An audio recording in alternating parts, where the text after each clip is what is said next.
Children, you know what is this? Yes, it is an elephant. E for elephant. Today, our lesson is about bringing up Curry. Curry is the name of a baby elephant who grows up with the writer.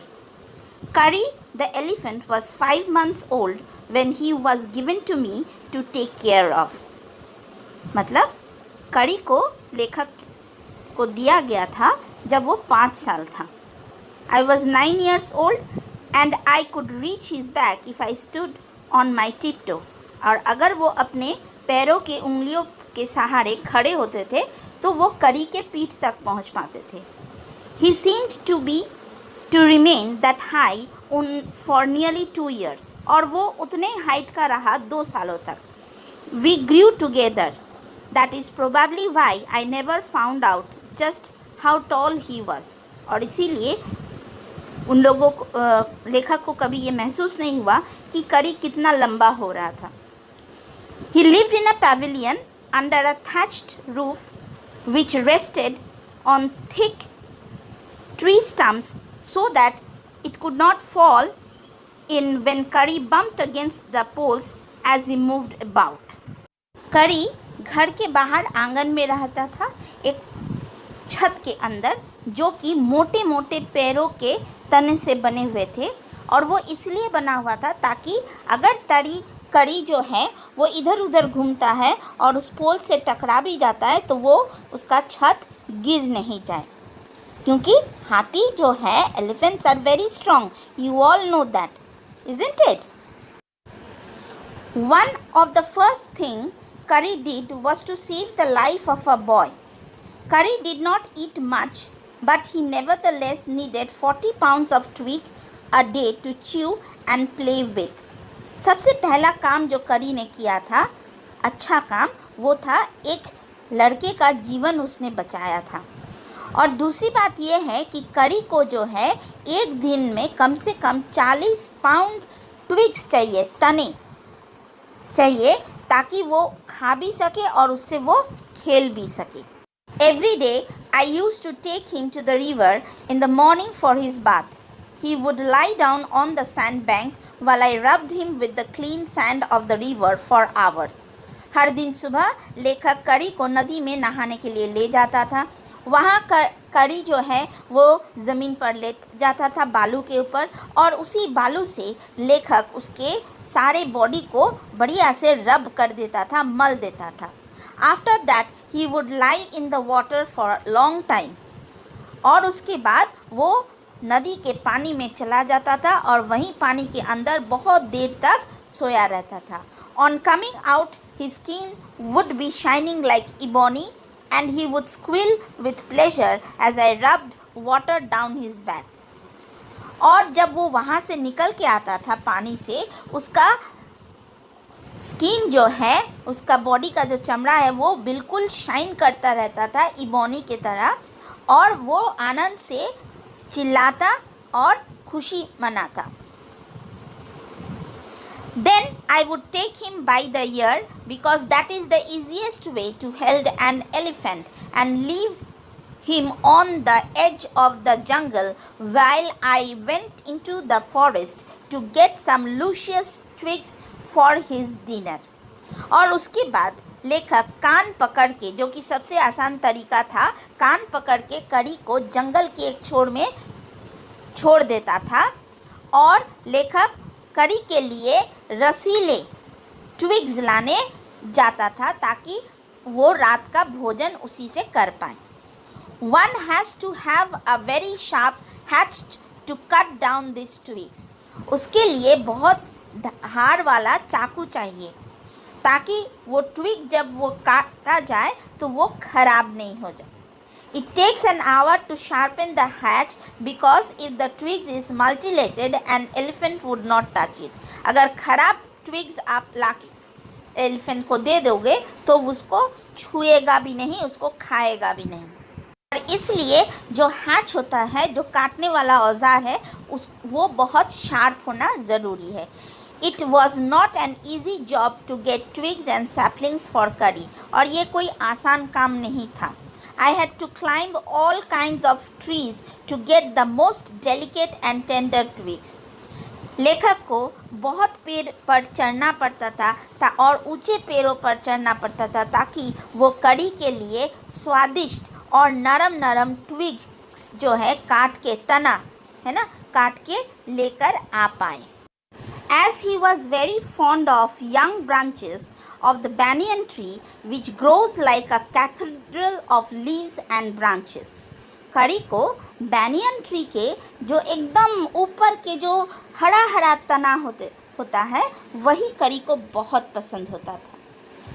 I was gathering some one spring day in March और वही हम एक दिन मार्च महीना में collect कर रहे थे in the season of spring and in the month of March. So when does the spring season comes? In the month of March. When I suddenly heard Curry calling to me in the distance और अचानक से मुझे करी की आवाज़ सुनाई दिया. As he was still very young, the call was more like that of a baby than an elephant. और अभी भी करी बहुत छोटा था, देखने में बड़ा हो गया होगा क्योंकि एलिफेंट्स ज़्यादा जल्दी लंबे हो जाते हैं, लेकिन उसका आवाज़ जो है वो बच्चे के जैसा ही था. I thought somebody was hurting him. मुझे लगा कि कोई उसे हर्ट कर रहा है, कोई उसे नुकसान पहुंचा रहा है. So I came down from my tree and ran very fast to the edge of the forest where I had left him, but he was not there. मैं जल्दी से पेड़ से उतरा और दौड़ता हुआ गया वहीं पर जहाँ मैंने उसको फॉरेस्ट के बाहर छोड़ के आया था, लेकिन करी तो वहाँ नहीं था. I looked over, but I could not find him. मैंने इधर उधर देखा लेकिन कहीं करी नहीं था. I went near the edge of the water where I saw a black something struggling above its surface. मैं जैसे ही नदी के किनारे पानी के पास पहुंचा तो मैंने देखा कि पानी के अंदर से एक काला रंग का कुछ ऊपर उठ के आने का कोशिश कर रहा था. Then it rose higher and it was the trunk of my elephant. और उसके बाद वो जब ऊपर उठा तो मुझे एहसास हुआ कि वो मेरा जो हाथी था उसका सुर था, trunk. I thought he was drowning. मुझे लगा कि वो डूबने वाला है. I was helpless but could not jump into the water and save the 400 pound of him since he was much higher than I.